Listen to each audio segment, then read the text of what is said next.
Hello everyone and welcome back once again to QuipScope. It's the game where we have a quick scope over a new game that's come out, and at the end of the quick scope we do a quip, and that's why it's called QuipScope. Very concisely put, Peter. Thanks. So concise. I'm Peter, by the way, and who's this? Oh, this is Ben. Hi Ben. As per usual. I've played a game. Yes, you have. Sorry, I was just having a little drink there. That's fine. After such a concise intro, I needed to rehydrate. We've been recording for like 20 seconds. Yeah. Need to have a drink. What have you been playing though? What's this new game that you're excited about? So this is The Outer Worlds. Mm-hmm. This is from Obsidian Entertainment, who you may know as the creators of the original Fallout games. Yeah. And also they did Fallout New Vegas. New Vegas, one of the best ones. Which is the one that everybody loves. They sort of fell out a bit with Bethesda, and so they were like, that's it, we're out of here. We're going to go do our own thing. And now there's this fantastic sci-fi game coming out. I think it's pretty much out now at the time of recording. Yeah. Called The Outer Worlds. And it's really good. Yeah? It's so good. I've played it for about an hour and a half. Mm-hmm. So I haven't really got that far into it.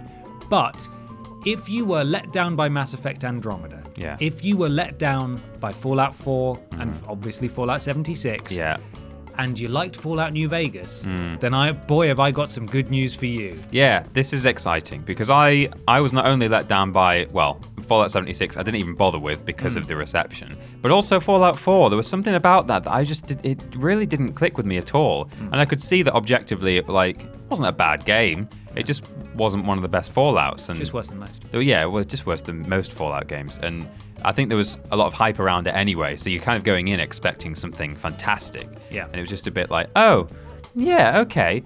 So, but the Fallout comparison is a good one to make, right? Because from what I remember, and I've only really seen, I think it was E3, wasn't it? They ran a trailer for this. We knew about it last year in 2018 because it was actually the number one spot in one of our very first lists this year about games to look forward to in 2019. So we've known about it for about one calendar year or thereabouts. And they showed it, I think it was E3, a trailer for it. There was a trailer at E3. And that's pretty much all I've seen of this game because it's not been out there that much, I don't think, marketing-wise. But from what I remember, it did have that sort of Fallout style Americana kind of vibe to it, and so the comparison is there. And how does it stack up in that regard? I think this is the one we've been waiting for in terms of, we speak a lot about the style but no substance approach to a lot of AAA games, not necessarily exclusive games, but certainly bigger games, your Crash Team Racings, your in particular, I think we've had issues with Borderlands 3 in that we love Borderlands 3, but the menus are inexcusably buggy, and it's like, why are you trying so hard to make it look so good if it's going to negatively affect the performance of the game? Yeah. This game is not going to be for everyone in that some people will be so accustomed to the slick style Destiny kind of menu systems that, they're not going to really like this. But that's not to say that the menus here, I'm starting with the menus because it just sort of, once you get an idea of the menus, you sort of get an idea of how this game is put together, really, in my opinion. The menus aren't hard to use at all, but it's just menus with text on it, and it's so nice to have that sort of, this is how this game works, this is what this item does, here are its stats, here is your character, here is your perk tree, and there's no lag, there's no slowdown, it all just, to quote a very popular game developer, it just works. It just works. So let me set the scene for you, because as I said, I've not played for very long. Yeah. You are awoken on a sort of colony transport ship. You've been left to basically drift and die by this corporation that I don't know a great deal about just yet. Right. Who, it's implied that saving and keeping the entire colony ship alive and getting them to the destination would affect their bottom line. So they just can't be bothered with you. I thought you were just going to say affect their bottom. Affect their bottoms. Yeah, when they arrived there, they would have all had really bad diarrhea.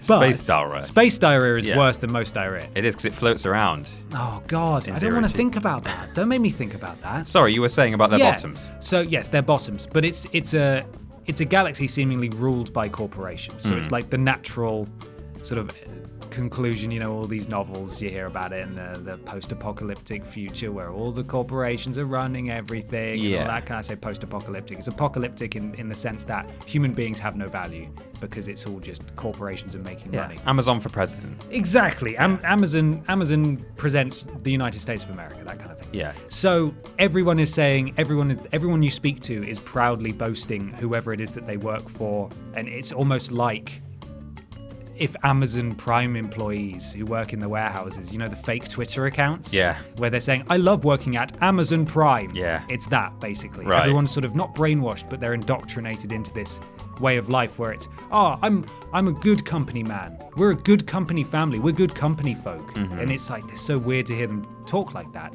But that's the foundation for the universe. You are saved by a guy who in the original trailers looked like Doc Brown, but now doesn't. Okay.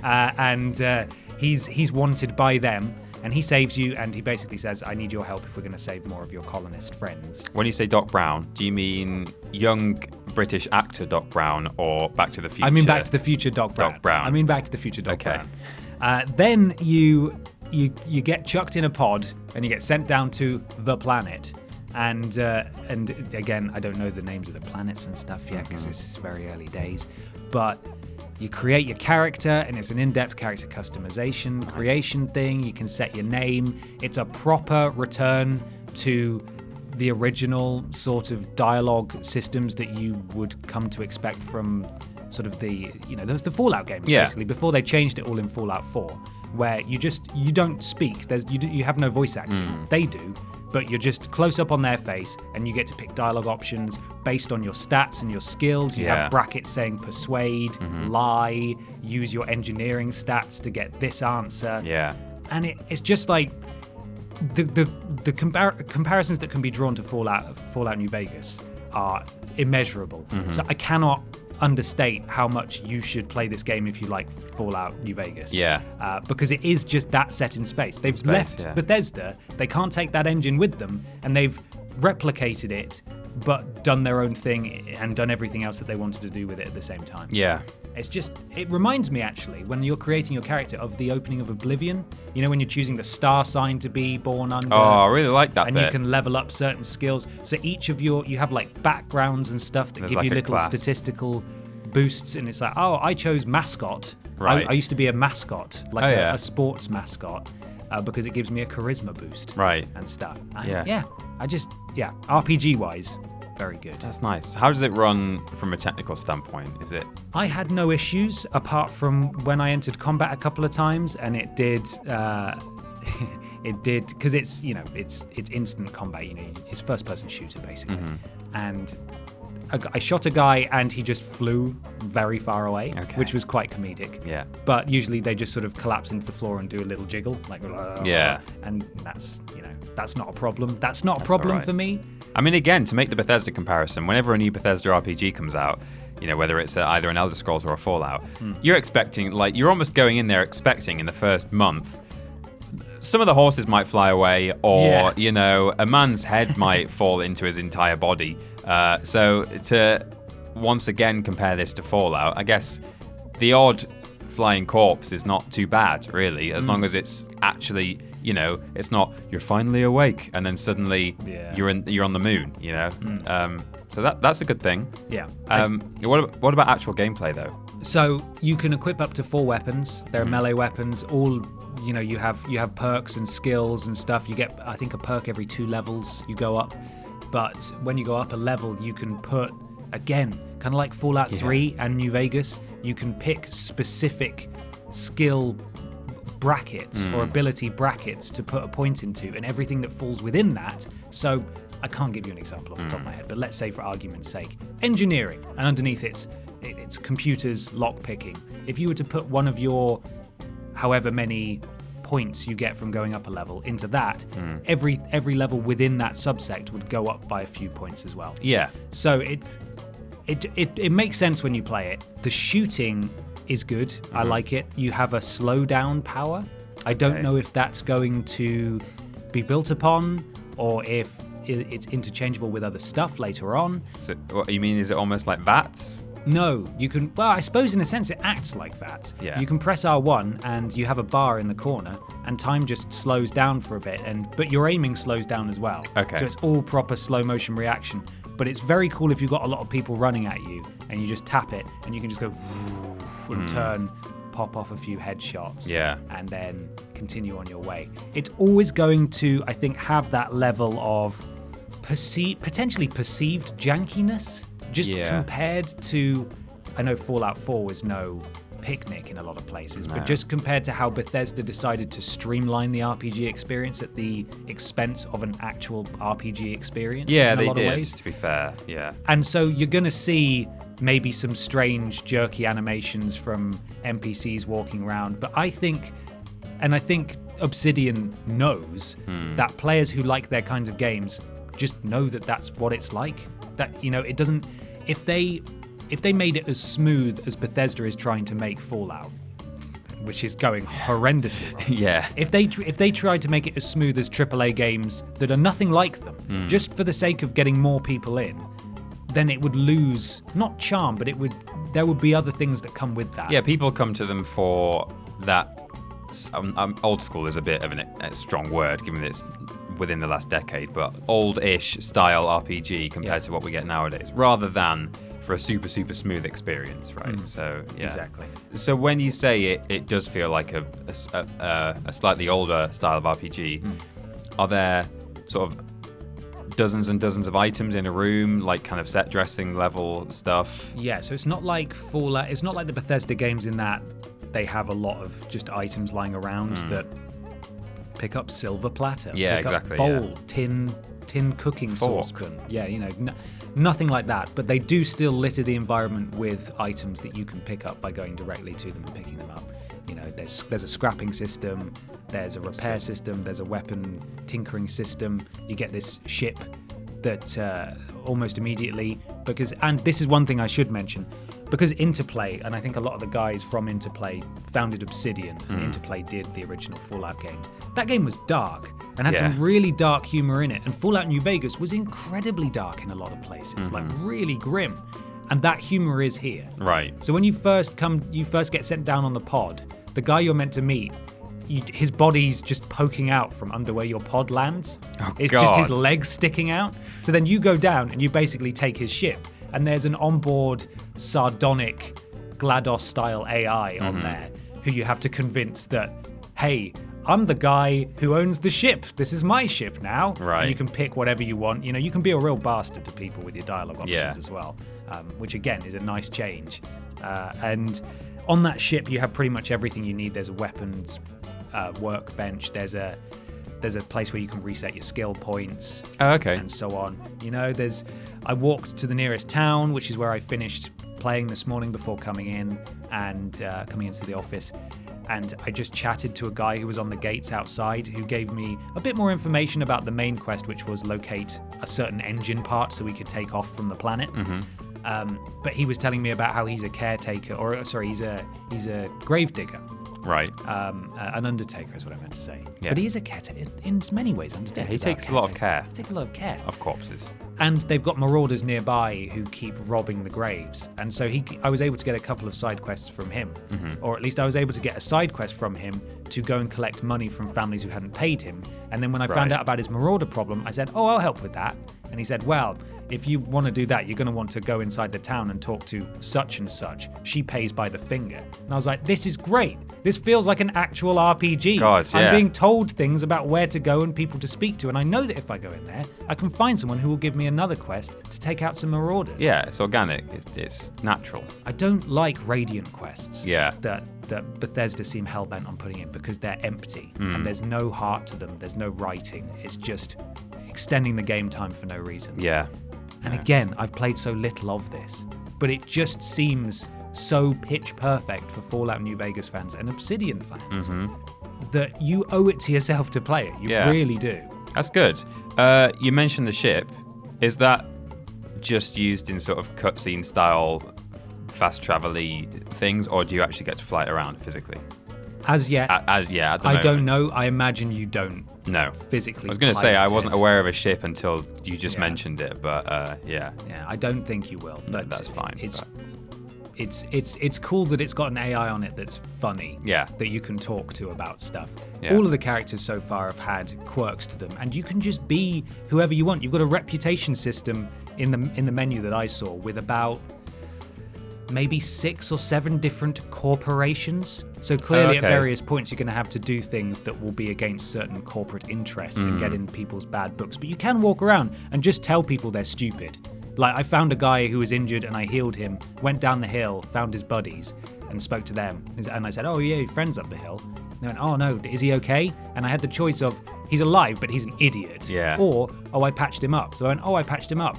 And she said, bad move. We're not allowed to accept outside aid from a non-such and such medic. So presumably I got him in trouble by choosing the nice option. Oh, and really, he probably dropped a hint that he shouldn't have been accepting aid, and I didn't really pay attention. And if I'd have said, he's an idiot, but he'll be okay, that probably would have spared him either his job or his life. Because they wouldn't have known that meant that you helped him. Exactly. He's an idiot. Oh, yeah. You're right. Oh my God. So the combat could prove itself to be a weak point potentially as we go. So far it's serving it perfectly fine. I wandered into an area where there were lots of very powerful things and I did die a couple of times, but there is stealth. I was just about to ask, are the stealth options, There are, and thankfully the control scheme, I was complaining about this with Red Dead 2 on our podcast the other day, about how Rockstar always choose it's a control scheme that you know is synonymous with Red Dead and GTA, but it's such a weird control scheme compared to every other game that's like it. They have not gone the Bethesda route with their controls. It's not triangle to jump, it's X to jump, it's circle to crouch, sprint is L3, it makes sense, and so I was able to stealth. There's long grass as well. People have an alert meter above their head and things. So I was able to, on my third attempt running around the area, sneak in and just steal a load of stuff. Well, not steal, but just loot stuff. Because there were some big alien monsters there. Oh, that's good to know. I can't help myself but sneak around in RPGs like that. Well, there's an entire skill tree for sneaking. Fantastic. So you'll be right at home. Love it. I'm very much tempted now. Like I say, I kind of feel like they didn't really put this out there as much as they maybe could have done marketing-wise. It sort of crept up on me, this release. But it's been a quiet few months on the lead up to launch, hasn't it? I totally forgot that it was coming out until people started posting about it. But now that it's here, and now that you're saying it's good, I'm very much tempted, and I will be playing it. I think you should. People, please let us know if you're excited for The Outer Worlds, available, I believe, on Xbox, PC, and PlayStation. Yeah. It's really good. As I said at the start, if you're a Mass Effect fan, you were let down by Andromeda, which I think a lot of people were, obviously. If you were a Fallout New Vegas fan or an old school Fallout fan, you need to play this. You have to. The humor and the darkness is there from their previous work. It's just a very competent RPG that it's got the graphical upgrade, but it doesn't have to have the crazy facial tech of whatever they were trying to do in Fallout 4 even, where they went a little bit more photorealistic sort of. It's got its own style and it works, and yes, sometimes the animations will be, whatever, but the game is exactly what I think a lot of people have been waiting a long time for, and you should be excited and you should play it. And presumably the planet isn't a wasteland. No, it's just not Fallout. Therefore, it's not. That's a welcome break. Like, God, as much as I like Fallout as a series, I know I'm suddenly delving back into after doing an outro, but like, it gets a bit like depressing sometimes walking around. Well, that's what made New Vegas so nice, is because it was actually kind of colourful. Yeah, there was some stuff going on there. Orange and yellow because of the desert and stuff. The basic setup, as far as I can tell so far, is that there are lots of settlements, some smaller than others. Everything's run by corporations. Everybody works for a corporation. People who don't work for a corporation are either marauders, outside of the law, take what we want. Yeah. Because a pirate is free. You are a pirate. You are a pirate. Monster boys who just sort of live in like little clans and bite you and stuff, and people who are actively rebelling against the system, which is what this guy who saved you seems to be, and now you are. Although who you want to be and who you want to side with seems to be completely up to you, given the amount of options you have, not only dialogue wise, but in terms of a reputation sort of bar for multiple different organizations. Yeah. So you can just kind of do what you want, it seems. Fantastic. Yeah. Well, there you go. It's Fallout in space. not a wasteland. Fallout New Vegas in space. Well, yeah, even better. Fallout New Vegas in space, not a wasteland, has its own identity. Sounds great. The Outer Worlds, more like the inner worlds, because we want to bring them closer because they're really good. Yeah. The Outer Worlds, more like, this game is far out worlds. Nice. Fallout New Vegas, more like Fallout New Spaces. Oh yeah, love that one. Fallout New Frontier. Yeah. Maybe, I don't know. The Outer Worlds, more like the Outer Girls. What I'm doing is making the comparison between the Outer Worlds, which is a good game by the sounds of it, and also girls. We like girls. We do like girls. Go up the girls. No, not up. No, don't go up the girls. Whoa. I meant go girls. Pedal backwards. Up the girls or go girls. We're a big supporter of girls. We're a big women. And women. And women as well. Or men, but not men. No. Some men. Yeah, anyway, the Outer Worlds, more like the Shouter Worlds, because I just want to yell from the rooftops about it. Fantastic. That's it. That's the one. Is that the quip for today? We'll end on that one because I want people to forget mine. Yeah, I'll make it go really fast. Yeah. Okay, we'll see you next time, everybody. Bye.